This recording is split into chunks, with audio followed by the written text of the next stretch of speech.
8 곱하기 8은 64. 64개의 카드에 세상을 담은 건 다름 아닌 체스판.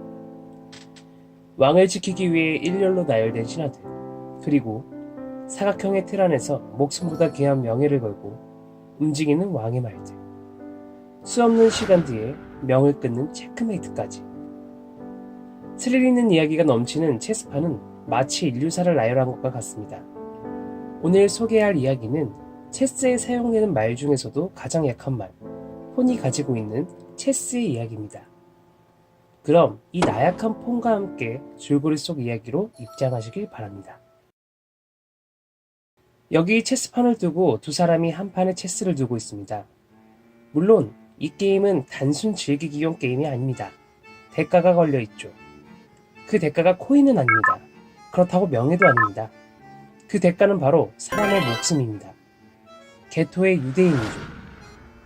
한쪽은 죽이기 위해서, 한쪽은 살리기 위해서 그들의 말을 굴립니다. 여유로운 표정을 한 사내의 맞은편에는 온갖 고뇌를 쏟아놓은 얼굴의 사내가 머리를 움켜쥐고 있습니다. 이들에게 무슨 사연이 있는 것일까요? 미넨에서부터 급행열차가 열을 올리며 철도를 달리고 있습니다. 칸막이로 차단된 공간이라 해도 새끼리 부딪히는 굉음을 막을 수는 없습니다. 그 굉음의 간격을 사이로 나무판 위에 체스말들이 움직입니다.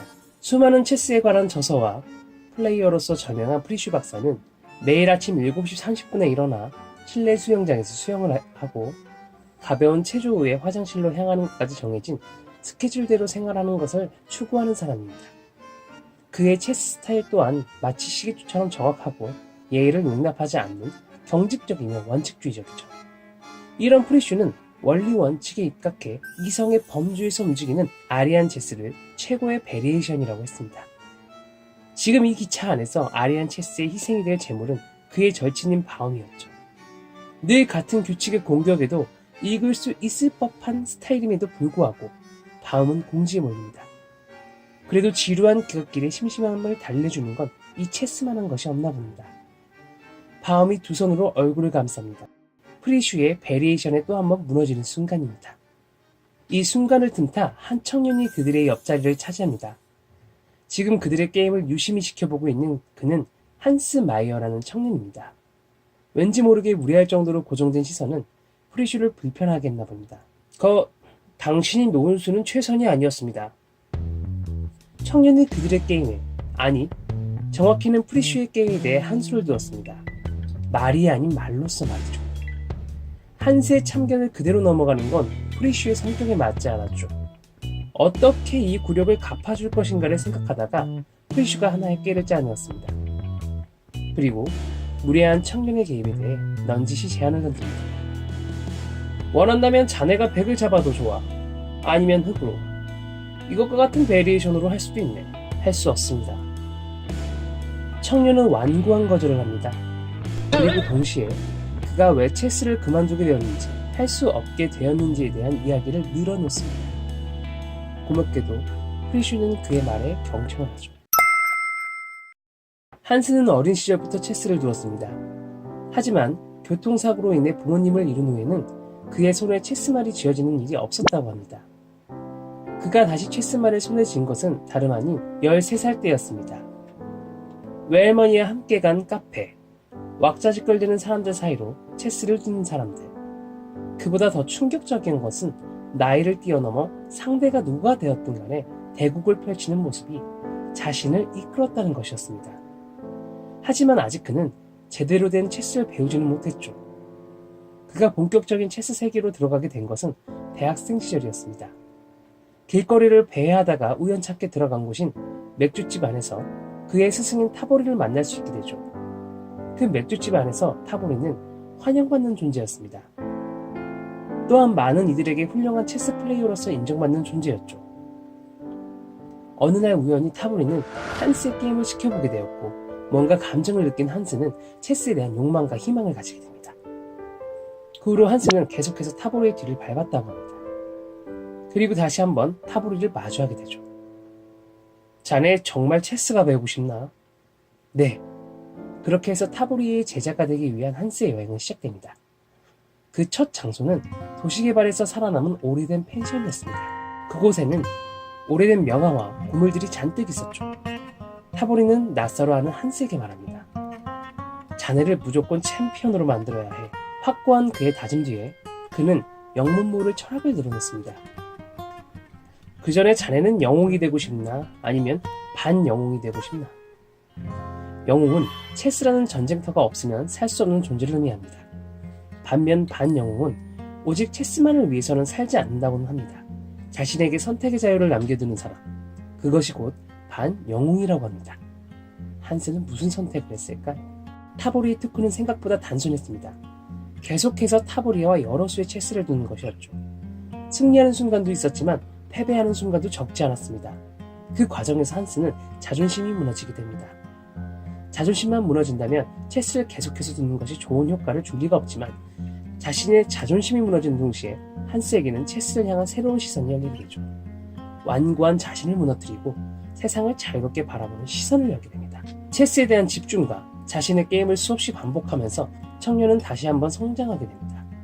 그 다음으로 타보리와의 레슨은 펜션 꼭대기 좁디 좁은 밀실에서 1년간 지속되었습니다. 타보리의 아버지가 사용하셨던 낡은 체스보드가 특훈의 도구였습니다. 참 신기한 것이 있다면 체스보드는 어떤 능력을 가지고 있었습니다. 실수를 할 때마다 전압이 흐르거든요. 전설에 따르면 이집트의 마법사들이 이 체스 안에 생명을 불어넣었다는 것이었습니다. 생명의 힘을 갖고 있는 체스판이라서 그런지 한스는 항상 이 체스판 앞에서 긴장을 늦출 수가 없습니다. 한스는 타보리의 평범하고 일방적인 수업을 지속해서 견뎌냈다고 했습니다. 훌륭한 체스 선수가 된지는 모르겠습니다. 유럽에서 펼쳤던 여러 차례의 경기에서 타보리의 베리에이션으로 승리를 거머쥐게 됩니다. 규칙성이 있지도 원칙이 있지도 않지만 우여곡절 끝에 승리하는 신기한 체스 능력을 지니게 되죠. 계속해서 연승을 하게 된 한스에게 체스는 삶이 되기 시작하였습니다. 그러던 어느 날이었습니다. 경기장에서 서로 의견을 나눌 수는 없어도 눈빛과 간만으로 대화를 할 정도로의 의지하고 신뢰했던 타보리가 말도 없이 사라지게 되었습니다. 자신에 대한 믿음을 잃지 말아달라는 쪽지와 함께 약간의 돈을 넘기고 타보리는 그대로 사라졌습니다. 타보리가 사라진 후 한스는 삶의 생동력을 잃게 됩니다. 그 후 그는 타보리를 찾으러 헤매며 다녔습니다. 다시 만날 그날이 오기 전까지 말이죠. 그런 한스가 다시 타보리를 만나게 된 것은 타보리의 집에서 집사 역할을 하는 보리스의 연락 때문이었습니다. 타보리가 한스를 급하게 찾는다는 정보를 가지고 오죠. 타보리를 찾아간 한스, 그리고 그의 앞에 펼쳐진 광경은 다름 아닌 죽음을 애써 기다리고 있는 한 노인의 모습이었습니다. 바로 타보리였죠. 안께, 내 아들. 오랜만에 만난 한스를 아들이라고 하며 따뜻하게 말하는 타보리는 그에게 어떠한 이야기를 들려줍니다. 바로 그가 몇십 년 전부터 추적하고 있던 한 남자에 대해서 말이죠.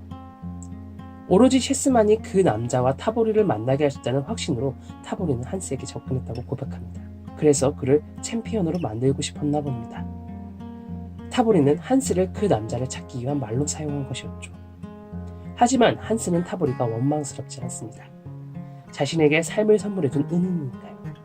또한 한스를 떠난 것은 그의 건강상의 이유였다고 말하며 진정한 사과를 구했다고 합니다. 본 책의 반절을 차지하는 긴 이야기를 마친 한스가 프리슈를 바라보며 다시 입을 열기 시작합니다.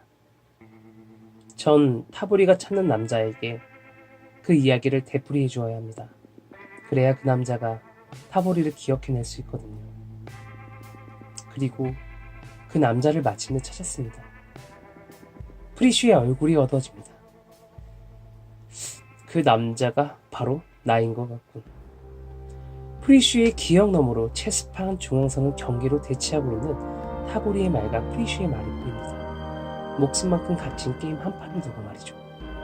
독일 정통의 이성적이고 합리적인 아리안 체스 스타일과 유대인의 모순투성이, 우연의 운명을 거는 광기, 유대인 체스 이 둘의 대립과 끊임없는 보드 위의 전쟁이 다시 시작되려고 합니다. 과연 이 두 남자들 사이에 무슨 일이 있었던 것일까요? 그리고 이 게임의 최종 승자는 과연 누가 되었을까요? 지금까지 폰의 체스였습니다. 체스의 여러 말 중에서 제일 약한 말인 폰을 사용하여 제목을 꾸린 폰의 체스. 처음에는 이해가 안 갔지만 이야기가 마무리에 접어들면서 작가의 마음에 공감을 더할 수 있게 됐는데요.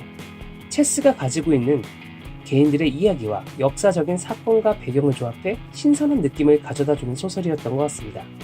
더군다나 이 소설은 저자인 파울로 마우렌 시그가 50세가 넘어 발표한 첫 소설이라고 하는데요. 기승전결이 완벽하고 깔끔하지는 않지만 긴장감 있는 상황 조성과 인물 간의 개연성을 부과하여 이어주는 이 전개가 돋보이는 신랄한 끈을 놓지 못하게 하는 남성성이 묻어나는 문장과 문단의 배치를 주목해 볼 수 있었습니다. 시대와 상황과 개개인 간의 갈등을 떠안고 있는 소설 호네체스. 이번 주 줄거리가 여러분께 추천드리는 재밌고도 신비로운 이야기입니다. 감사합니다.